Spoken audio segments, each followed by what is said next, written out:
हाय दोस्तों, रात के 12 बजने वाले हैं और नींद नहीं आ रही है। मन थोड़ा सा बेचैन है। कुछ बातें आपसे शेयर करना चाहता हूँ जो शायद मैं अभी तक नहीं कर पाया। की होंगी शायद एक दो बात, पर मुझे याद नहीं। कुछ बातें दिल के अंदर दफन है। जिंदगी भर सच्चाई का दामन लेकर आगे बढ़ता रहा हूँ और ठोकरें भी बहुत खाई हैं। लेकिन एक बात आपसे शेयर करना चाहता हूँ। मुझे मालूम है कि ये सब बीत चुका है, पीछे जा चुका है और हम इसको याद भी नहीं करना चाहते। लेकिन मैं क्या करूं? मैं अगर आपसे शेयर नहीं करूंगा तो मैं भी कहीं ना कहीं अपने आप को एक अपराधी समझता रहूंगा। बात करूंगा उसी की, कोविड के डेल्टा टाइम की, जब मैंने बोला था कि एक ऐसी सुनामी आने वाली है, लोग सड़कों पे मरेंगे। सरकार ने नहीं सुनी थी और लोग सड़कों पे मरने शुरू होके ऑक्सीजन मिलनी बंद हो गई। वो एक सुनामी थी, वो एक तांडव था, मौत का तांडव। लेकिन एक लोगों के मन में यह था कि जो भी हॉस्पिटल में जा रहा है वो जिंदा वापस नहीं आ रहा। क्या ये सच था? और मेरे अंडर में जितने भी पेशेंट एडमिट हुए, 2-4 को मैंने रिफर किया था, अदरवाइज किसी की भी डेथ नहीं हुई। मन में ढेरों सवाल थे कि आखिर मेरे पेशेंट की क्यों नहीं डेथ हुई किसी की? क्या मेरी किस्मत इतनी अच्छी थी? क्या भगवान ने मुझे कोई आशीर्वाद दिया हुआ था? या बात कुछ और थी? जी हाँ, बात कुछ और भी थी। बताता हूं क्या बात थी। एक बहुत बड़ा तूफान आ चुका था। कहीं पे कोई बेड अवेलेबल नहीं था, कहीं ऑक्सीजन अवेलेबल नहीं। तांडव चल रहा था, मौत का नंगा नाच चल रहा था। हॉस्पिटल के बेड्स बिल्कुल फुल। मैं जिन हॉस्पिटल्स में जाता था वहां पे मैंने कुछ हॉस्पिटल्स में देखा कि वर्क ओवरलोड इतना ज्यादा हो चुका था कि उन्होंने अलग से आईसीयू बना दिए। कोविड के अलग से हाथों हाथ आईसीयू बनाए। एक ही रात में 40-40 बेड के आईसीयू खड़े कर दिए और उनकी टीम भी अलग हो गई कोविड वाले पेशेंट्स की। मैं कुछ हॉस्पिटल्स की बात कर रहा हूँ, सबकी नहीं बात कर रहा हूँ, ना मुझे पता है पूरी दिल्ली के हॉस्पिटल्स का। और पीपी किट के अंदर डॉक्टर होते थे, जूनियर डॉक्टर ठेके पे दे दिए गए थे कोविड के आईसीयू अलग से, अलग टीम को। ये कुछ हॉस्पिटल्स की बात कर रहा हूँ, शायद एक छोटे हॉस्पिटल थे। कॉर्पोरेट हॉस्पिटल्स का तो मुझे नहीं पता, वहाँ की कहानी क्या होती है वो जाने और रब जाने। कहानी सब जगह करीब करीब बराबर ही थी, सच बता रहा हूं।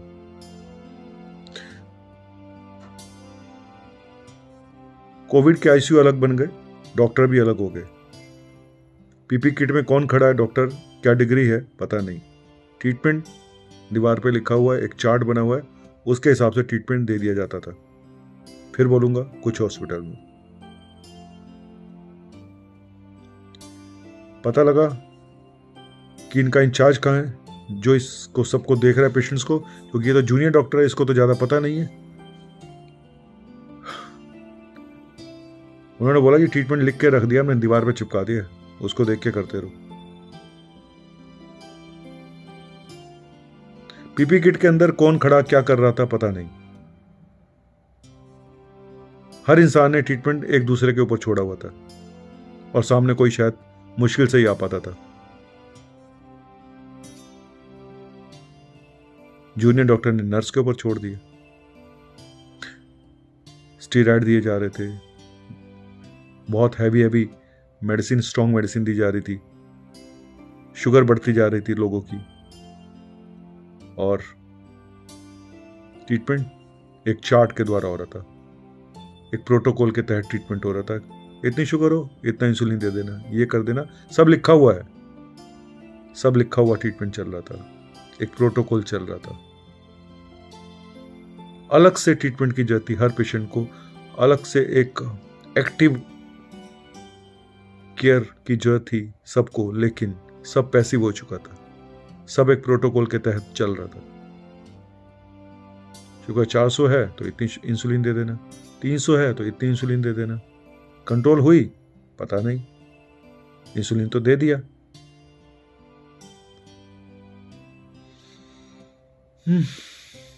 कहीं ना कहीं एक तो कोविड का डर था, इसलिए भी सामने कोई आना नहीं चाहता था, पेशेंट के आसपास भी कोई भटकना नहीं चाहता था, लेकिन मजबूरी में जा भी रहे थे। जब पेशेंट को इंट्यूबेट करना था, वेंटिलेट करना था, इंट्यूबेट करके वेंटिलेटर पर डालना था, तो जाते भी थे डॉक्टर। लेकिन इस पूरे मामले में मुझे लगता है कोविड का डर कि हम उसके पास जाएंगे तो हमें भी कोविड हो जाएगा, और नंबर ऑफ पेशेंट का बहुत ज़रूरत से ज़्यादा हो जाना, तो सारी व्यवस्था कहीं ना कहीं ख़त्म हो चुकी थी। सिर्फ नाम के लिए हॉस्पिटल चल रहे थे, नाम के लिए आईसीयू चल रहे थे, नाम के लिए वहाँ डॉक्टर भी थे, नाम के लिए वहाँ आईसीयू भी, सिस्टर भी थी, स्टाफ भी था, लेकिन ज़्यादातर जगह सब नाम का था तक क्या काम का। सिर्फ दवाइयाँ जो दी जा रही थी वो कितने काम की थी वो किसी को नहीं पता। वो काम बढ़ा रही थी या काम आसान कर रही थी या काम तमाम कर रही थी, किसी को नहीं पता। सच बात यह है कि हम एक दुधारू तलवार के ऊपर चल रहे थे, ऐसे जो इधर भी जा सकता था इधर भी जा सकता था, और जा रहा था। स्टेरॉइड दे रहे थे, ये मेडिसिन दे रहे थे, शुगर बढ़ जाती थी। अगर आपने शुगर को ठीक से कंट्रोल नहीं किया तो पेशेंट को और इन्फेक्शन और कॉम्प्लिकेशन हो जाती थी। किसी को हार्ट प्रॉब्लम, किसी को क्लॉटिंग, किसी को कुछ, किसी को सडन अरेस्ट, किसी की ऑक्सीजन इतनी लो। मैं इसमें शायद कसूरवार किसी को भी नहीं मानता हूं, क्योंकि मानू तो हर कोई कसूरवार है, ना मानू तो शायद कोई भी नहीं है। सब कुछ ऊपर वाले के हाथ में था। एक सुनामी थी। मैं क्यों नहीं मानता हूं कसूरवार, और क्यों सबको कसूरवार भी मानता हूं? आप कहोगे सर आप तो दोगली बात कर रहे हो। मैं क्या करूं? मैं एक्सप्लेन करता हूं, अगर आपकी समझ में आए तो। देखो, अचानक सब कुछ हुआ, ट्रीटमेंट किसी को पता नहीं, और सुनामी आ गई। एक तो नंबर ऑफ पेशेंट इतने ज्यादा, ऊपर से कोविड का डर, जिसकी वजह से सब कुछ गड़बड़ हो चुका था। पेशेंट के रिश्तेदार सामने नहीं आते थे, पास नहीं आते थे। डेथ में है तो डेड बॉडी को लेके जाने वाला कोई नहीं होता था। तो कुल मिला के मुझे ऐसा लगता है कि कहीं ना कहीं वो शायद केयर जो मिलनी चाहिए थी वो नहीं मिली। कुछ हद तक लोग सही थे कि हॉस्पिटल में गए तो वापस नहीं आए, क्योंकि वो शायद वो केयर, वो डायबिटीज मैनेजमेंट जो मुझे आज तक खलता है कि शुगर का मैनेजमेंट ठीक से नहीं हुआ, और शुगर जिनकी थी उनकी बहुत बढ़ गई, जिनको नहीं थी उनको हो गई, और उस पुअर कंट्रोल की वजह से लोग मारे गए। कुछ अपनी इम्यूनिटी की वजह से मारे गए, कुछ लेट आने की वजह से मारे गए, जो टाइम पे नहीं आ पाए, जब ऑक्सीजन इतनी कम हो गई तब आए। कुल मिला के सब कुछ ऊपर वाले के हाथ में था, शायद इंसान के हाथ में कुछ रह ही नहीं गया था। कुछ रही से कसर हमारे नेता लोगों ने पूरी कर दी थी, सिर्फ ये बोल के कि लॉकडाउन तब लगाएंगे जब हॉस्पिटल की व्यवस्था खत्म हो जाएगी, हॉस्पिटल सेटअप कोलैप्स कर जाएंगे। बस कोलैप्स हो गए। इसी को बोलते थे कोलैप्स होना। लोग सड़कों पे मर रहे थे। एक बेटा बाप को एडमिट कराता था, दूसरा ऑक्सीजन सिलेंडर की लाइन में लगा होता था। कोई कहीं तो कोई कहीं, कोई 20 किलोमीटर दूर तो कोई 40 किलोमीटर दूर से सिलेंडर ला रहा है, और सिलेंडर भी नकली निकलता था, खाली निकलता था। वो बेबसी देखी नहीं जाती थी, सच बता रहा हूं। मैंने अपनी चाचा चाची को खोया, सड़क के ऊपर खोया। वो यहां नहीं रहते थे, नोएडा में थे। मैंने बुलाया, मैंने कहा, कहते सर गलती से सर बोल गया, भैया। उनके बेटे ने कहा, मम्मी तो लगता है खत्म हो गई है रास्ते में। मौत का तांडव, सुनामी चल रही थी और हम सब देख रहे थे बेबस। काश वो लॉकडाउन लगा दिया होता, काश ये सुनामी ना आती, काश डॉक्टर हेल्पलेस ना होते, नर्सें हेल्पलेस ना होती, शायद थोड़ा सा ट्रीटमेंट ठीक से मिल जाता, ऑक्सीजन शायद टाइम से मिल जाती, तो ये सब कुछ हो जाता। आज मैं अपने आप को सच बता रहा हूँ, खुशकिस्मत भी समझता हूँ कि मेरे पेशेंट की डेथ नहीं हुई, लेकिन बेबस भी समझता हूँ कि मैं बहुत सारे पेशेंट को अपने अंडर में एडमिट नहीं कर पाया, क्योंकि बेड नहीं थे, ऑक्सीजन नहीं थी, मैं बहुत सारे लोगों की जान सिर्फ इसलिए नहीं बचा पाया कि मेरे पास संसाधन नहीं थे, और मेरी तरह के बहुत सारे डॉक्टर मजबूर अपने आप को फील कर रहे थे। इस सुनामी में बहुत सारे डॉक्टर, नर्सेस, पैरामेडिकल स्टाफ भी गए। कुछ अपनी ड्यूटी करते करते गए तो कुछ घर में गए तो ऊपर वाले की लीला थी भाई, उसने किसी को नहीं छोड़ा। वो शमशान घाट के पंडित को भी लेके गया, बाहर बैठने वाला फूल वाला वो भी गया, वो भविष्य बताने वाला एस्ट्रोलॉजर वो भी गया, डॉक्टर भी गया, नर्स भी गई, पुलिस वाला भी गया, सफाई वाला भी गया, सब गए। हाँ, दिल में सिर्फ इसी बात का दुख है कि काश हम कुछ कर पाते, कुछ और अच्छा कर पाते, कुछ और लोगों की जान बचा पाते। काश सरकार ने थोड़ा सा पहले कदम उठा लिए होते, काश वो लॉकडाउन जल्दी लग गया होता तो शायद इतना बुरा हाल ना होता। दुख तो रहेगा अपनों को खोने का, दुख तो जाएगा नहीं, जिंदगी भर ये टीस रहेगी। सिर्फ हम अपने बच्चों को, अपने नाती पोतों को बताने लायक होंगे कि हमारे समय पे एक ऐसा इन्फेक्शन हुआ था कि सब कुछ बंद हो गया था। बच्चे ध्यान से सुनेंगे, अरे ऐसा कैसे हो गया था, हुआ था जैसे स्पेनिश फ्लू हुआ था। ठीक 100 साल बाद हम अपने आप को भाग्यशाली मानेंगे कि हमारे समय पे भी ऐसा हुआ था, कि हम अपने आने वाले बच्चे को, उनकी नस्लों को ये बताएंगे कि हाँ हमने भी वो देखा था। भाग्यशाली भाग्यशाली भाग्यशाली या दुर्भाग्यशाली जो भी है, लेकिन हम उसके एक गवाह बने हैं, इस सुनामी के गवाह, इस मौत के तांडव के गवाह।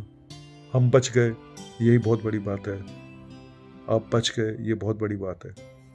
लेकिन जो जख्म हमारे अंदर हैं उनको भुला पाना, उस मंजर को भुला पाना नामुमकिन है। अभी भी बहुत सारे लोग रात को ठीक से सो नहीं पाते हैं, जिन्होंने अपने को खोया या अपने सामने वो सब देखा है। आज भी वो खौफ उनके अंदर मौजूद है, आज भी वो बीमारी बन के सामने आ रहा है। कोई एंग्जाइटी तो कोई डिप्रेशन, कोई किसी वजह से परेशान है। चलिए, रात बहुत हो गई है, 12:15 हो चुके हैं अब। दिल में एक था कि भाई माफ़ी मांग लेता हूँ मैं आप लोगों से कि मैं और मेरी मेडिकल फ्रेटर्निटी उतने अच्छे ढंग से काम नहीं कर पाई जितना कि हमें करना चाहिए था। लेकिन हम बेबस थे, मजबूर थे, साधन की कमी थी। हाँ, कुछ लोगों ने अपनी तिजोरियां भरी हैं, इसमें भी कोई दो राय नहीं है। ये होता है भाई, शमशान घाट में अगर मुर्दा जाता है ना, तो जो वहाँ पंडित होता है सिर्फ उसी को थोड़ी बहुत खुशी होती होगी शायद, क्योंकि उसको दान दक्षिणा थोड़ी मिलती है। वो कफन बेचने वाला खुश हो जाता है, उसके यहाँ से कफन जाता है जिसके यहाँ से, है ना। तो यही लीला भाई, कोई खुश होता है तो कोई दुख होता है।